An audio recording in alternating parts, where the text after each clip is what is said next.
Thanks, Rita. Welcome to the Late Look North.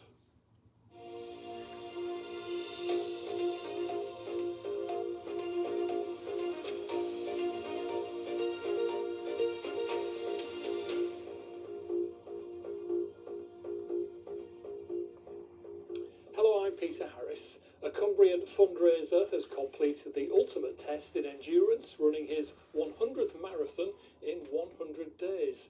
Gary McKee is closing in on his target of raising £1 million for his local hospice, and today he finished his feat at the London Marathon, as Stuart Wincup reports.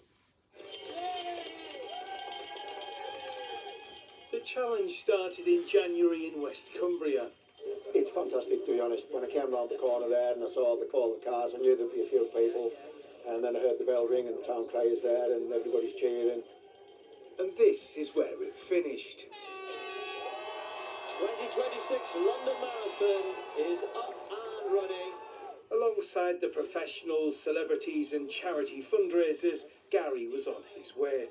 His 100th marathon in 100 days. For years, Gary had been fundraising for Hospice at Home West Cumbria. He'd already raised £900,000, and this latest challenge was about passing the £1 million mark.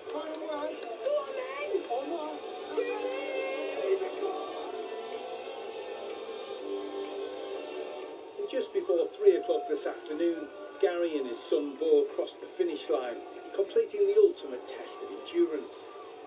Yeah, it's pretty special finishing, but more importantly, finishing with Bo. The crowds pulled us both round. Bo really dug deep, got round in a fantastic time. 100 marathons, 100 days done. Move on to the next one, I think. Amazing stuff. Now, emergency repairs to a storm-damaged ferry landing are thought to have cost almost £250,000. The Shields ferry, which runs across the River Tyne, has been out of action since late January due to damage to its north landing. The service is expected to resume tomorrow. Now, thousands of people from all over the world have descended on a stately home near Penrith to celebrate Marmalade. It's the 21st year of the festival. Ed Hansen reports. Every year, the Penrith area turns orange. Everything. Orange marmalade, why not wear orange? So I knitted a few hats for it. We thought the weather might be a little bit colder than it is.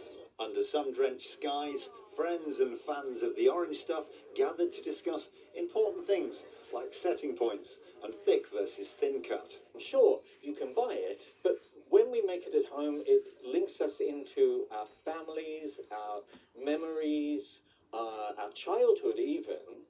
And it secures us in the world, especially when things are crazy like right now. In its 21st year, this is an international event with entries from all over the world.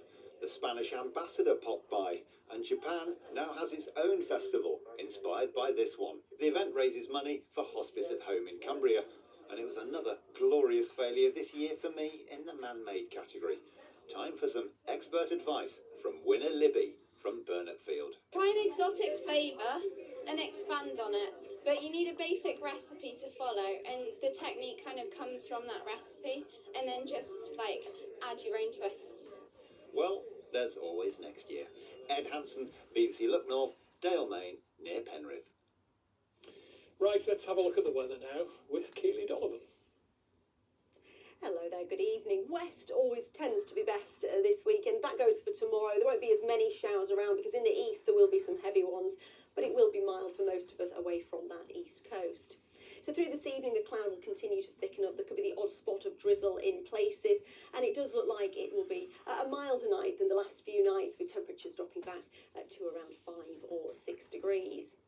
So tomorrow that cloud should thin and break. We should see some spells of sunshine, but we'll also see a few showers cropping up, perhaps 1 or 2 in the morning, but more generally in the afternoon they'll become more widespread. These could be heavy, the odd rumble of thunder, the odd one making their way into Cumbria, particularly eastern parts of Cumbria, but the best chance of the dry and the bright weather continuing, and temperatures lifting once again to the mid to high teens. A lot more cloud around on Tuesday.